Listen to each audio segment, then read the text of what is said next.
Allora, stiamo parlando del discorso delle cifre che con decreto, perché deve uscire un decreto, quindi vedere se verrà fatto oppure no, come verrà utilizzato, eccetera, dovrebbero tornare ai pensionati, a coloro che non hanno avuto questa rivalutazione delle Sì. pensioni.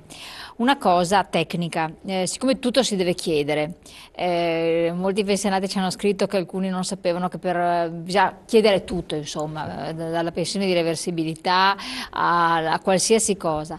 Questo adeguamento deve essere richiesto dai pensionati una volta che esce il decreto, e come sapere se esce il decreto oppure no, perché di questo fatto si è parlato molto poco, se ne parla poco, ci sono di trafiletti sui giornali, non è che sia una cosa eclatante, molti pensionati immagino non lo sappiano neanche, Allora, se magari non si informano. sì, E allora come funzionerà sì, allora, secondo lei? le persone interessate devono appunto avere questa consapevolezza che oggi noi abbiamo solo il pronunciamento della Corte Costituzionale, che ha stabilito appunto che quel blocco era Dell'illegittimità, illegittimo quindi. sostanzialmente, quindi deve essere ripristinata la perequazione per quel biennio. Quindi noi abbiamo solo intanto questo pronunciamento. L'altra precisazione che va fatta è che l'INPS non può decidere nulla, cioè non può dare corso al pronunciamento della Corte Costituzionale, perché l'INPS è un ente strumentale del governo. Quindi il presidente, che Quindi, è Boeri, in giusto? Il questo professor caso Boeri, sì, il Boeri non si è presidente. pronunciato a questo No, riguardo. non può Non pronunciarsi, può oppure se pronunciarsi. si pronuncia a titolo personale, ma Mm. non può pronunciarsi a nome dell'istituto, perché l'istituto deve soltanto attendere quello che stabilirà il governo.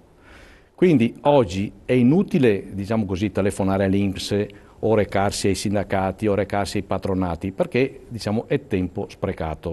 Bisogna attendere appunto il provvedimento del governo, che oggi noi non lo conosciamo, perché lo deve ancora emanare questo provvedimento.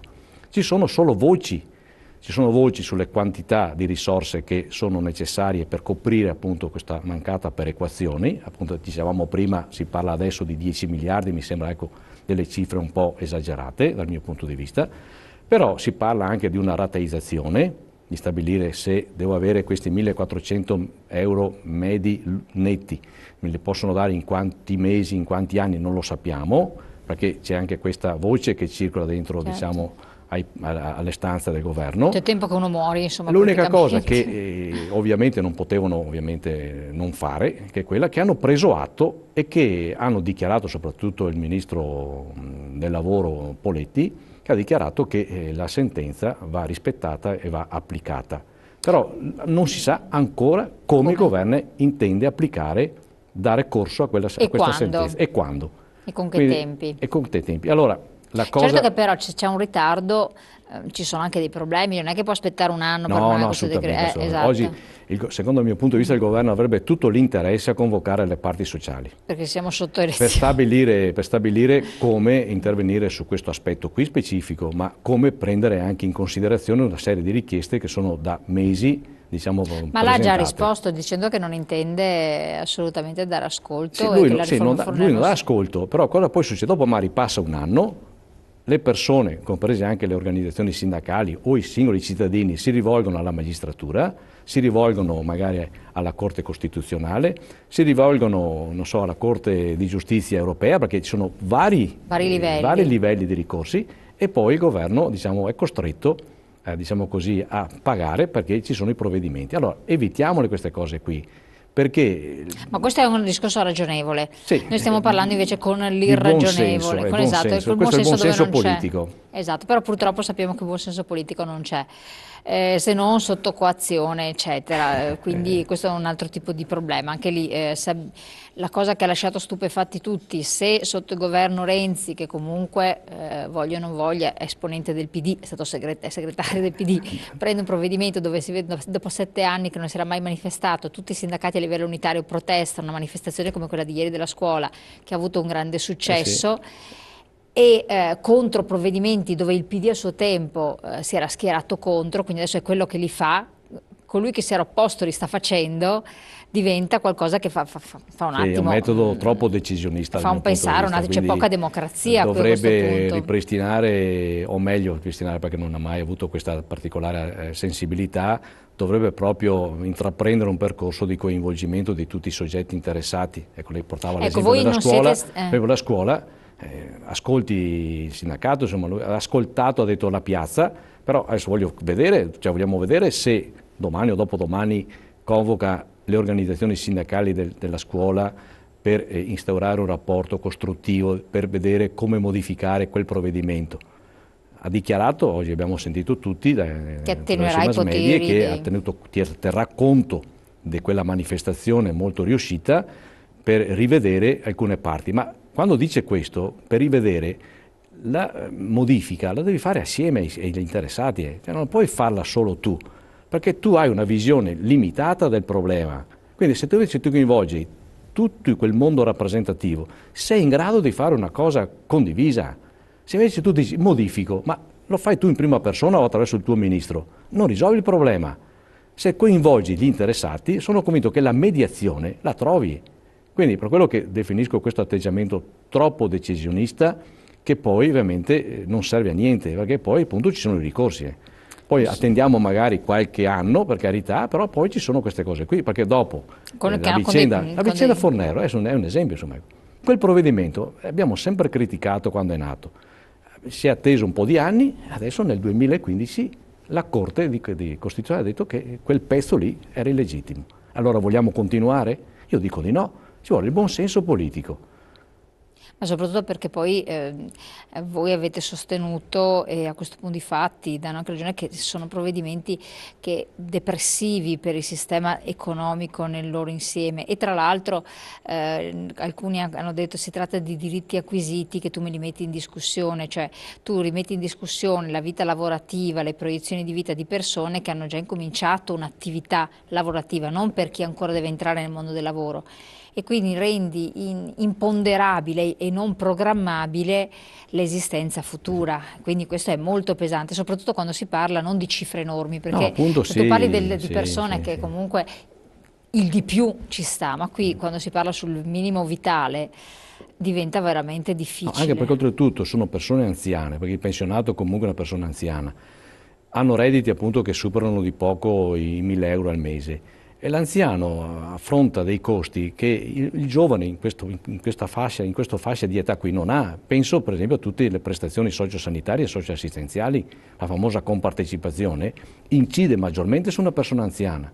Quindi se tu hai un reddito di 1.100 euro netti al mese, fai fatica per esempio a fare determinate cure preventive, fare cure riabilitative.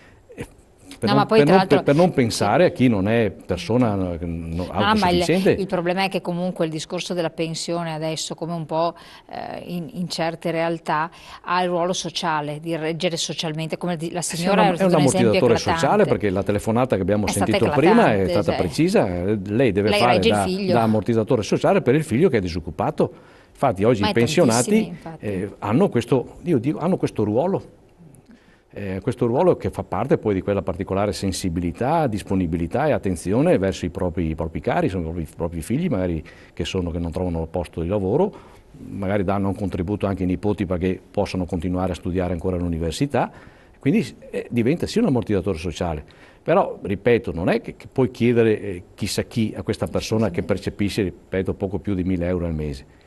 Potrà dare, se, ripeto, è una persona anche fortunata che ha la propria abitazione, ma se è un pensionato che magari vive in un appartamento in affitto, praticamente quella pensione si riduce a metà. No, infatti, quindi diventa la famosa pensione, diciamo, sociale di 500-600 euro al mese. Questo è il punto che posso avere come liquidità, perché se devo versare 300-400 euro di affitto mi rimangono quei pochi euro lì.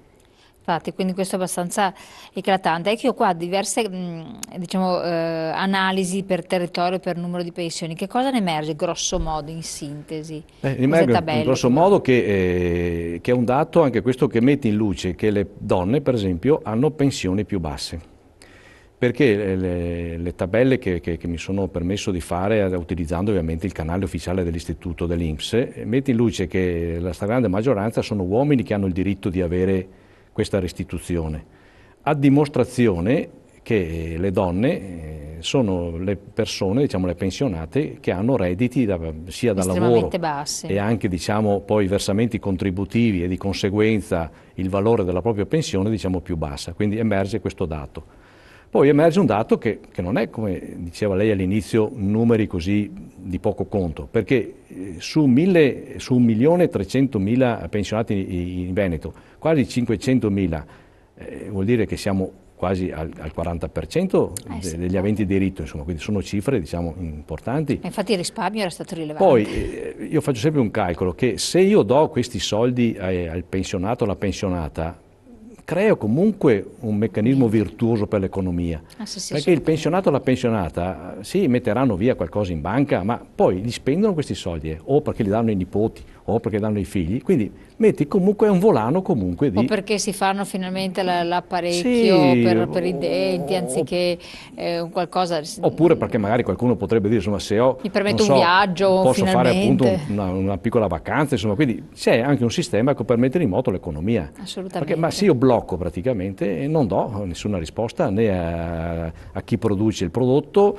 né chi mi offre determinate prestazioni, servizi, tempo libero, cultura, turismo e quant'altro, perché il pensionato giustamente deve vivere anche una vita dignitosa, perché non può rimanere sempre a casa. No, ma assolutamente. A questo proposito, visto che tra l'altro lei rappresenta come presidente l'Auser, che è emanazione dello SPCGL, che comunque è un luogo di ritrovo per gli anziani anche a livello di tempo libero, Sì. insomma, quindi ricreativo, di studio, università della terza età, se non sbaglio, Sì. aiuto e supporto, poi avete anche dei importanti interventi anche sociali. Sì.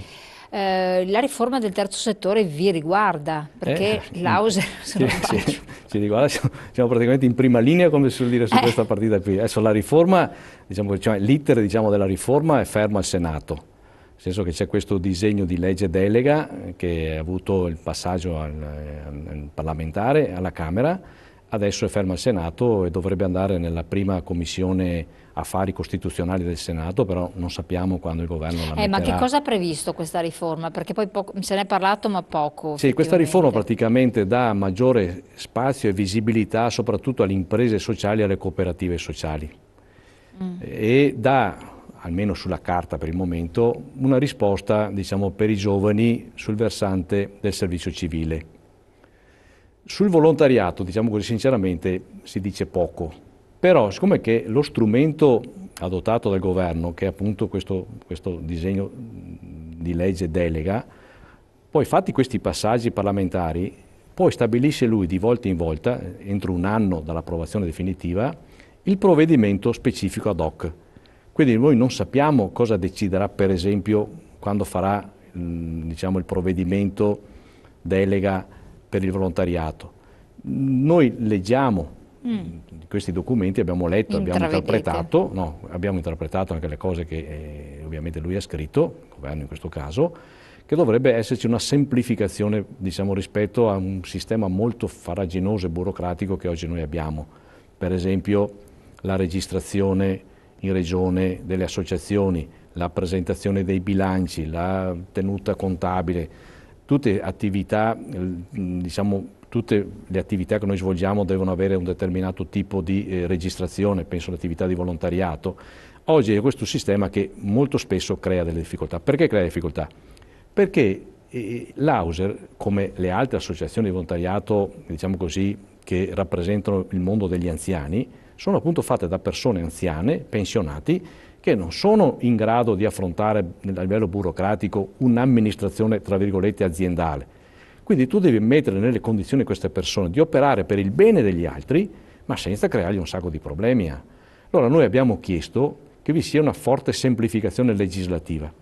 Ci sono parecchie norme che praticamente una chiama l'altra, si accavallano, certo, che creano praticamente queste difficoltà. Quindi ci vogliono praticamente degli esperti a gestire anche un piccolo circolo di volontariato. Invece così adesso non è. Oggi è così. Noi, se il governo ci ascolterà, quando farà appunto questo provvedimento specifico sul mondo del volontariato, dovrebbe semplificarci la vita, diciamo così, renderci meno difficoltosa l'attività, perché altrimenti c'è veramente una paralisi. Perché se ho il timore che ci sia il controllo, che ci sia la regione che magari verifica che il mio comportamento non è conforme a quella rigidità legislativa, è chiaro che mi salta l'ingranaggio.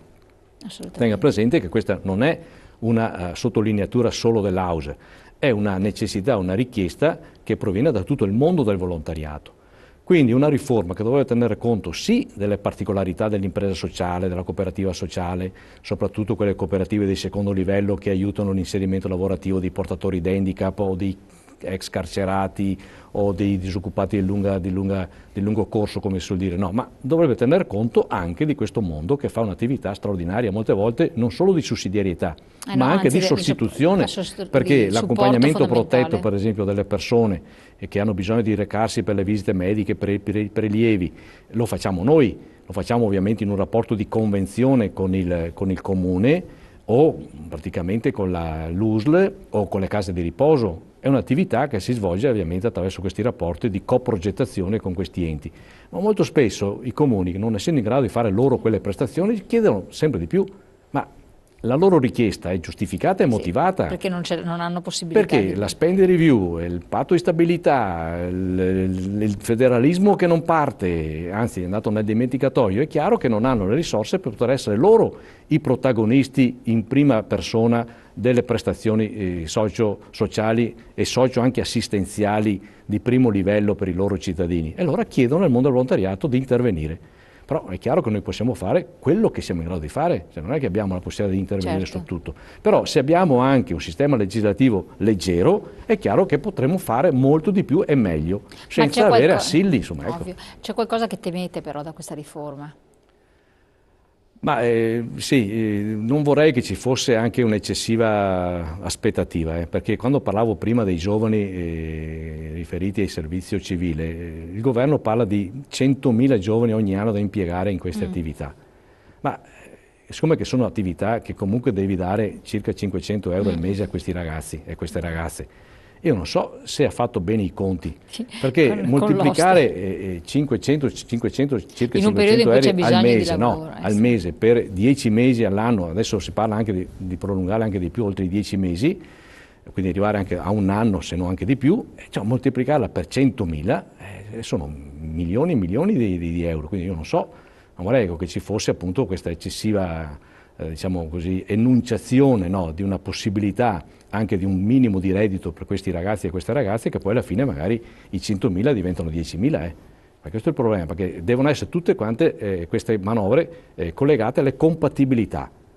Però la cosa secondo me più sensata è che il governo semplifichi moltissimo tutta la parte normativa legislativa. Ma non è che dopo un certo punto si arriva anche a non riconoscere, non dare quindi un riconoscimento per avere anche dei finanziamenti agli enti minori, quelli più piccoli, ma solo quelli che hanno un determinato requisito, eccetera? No, su questo no, perché diciamo, i garanti della redistribuzione anche delle risorse, che poi tenga presente che le risorse sono messe a disposizione dalle fondazioni bancarie, per legge, le fondazioni bancarie devono versare diciamo, al sociale un quindicesimo diciamo, dei loro, tra virgolette, guadagni, per capirci, devono versare al sociale. Una parte di questo quindicesimo va al mondo del volontariato, però non ha il mondo del volontariato direttamente, ci sono i famosi CSV, cosiddetti centri di servizio al volontariato, che sono qui nel Veneto strutture provinciali.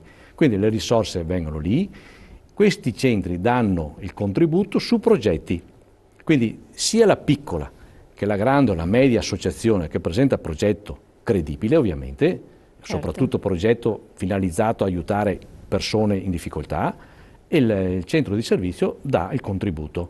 Quindi su questo non ci sono problemi. Il problema legislativo invece è soltanto riferito, diciamo così, alle agevolazioni fiscali, perché il mondo del volontariato, terzo settore, impresa sociale, cooperativa sociale, promozione sociale, hanno diciamo, un percorso agevolativo fiscale. Però se tu mi crei una serie di problemi da un punto di vista normativo, faccio fatica diciamo, a gestire questa parte di governance della mia realtà.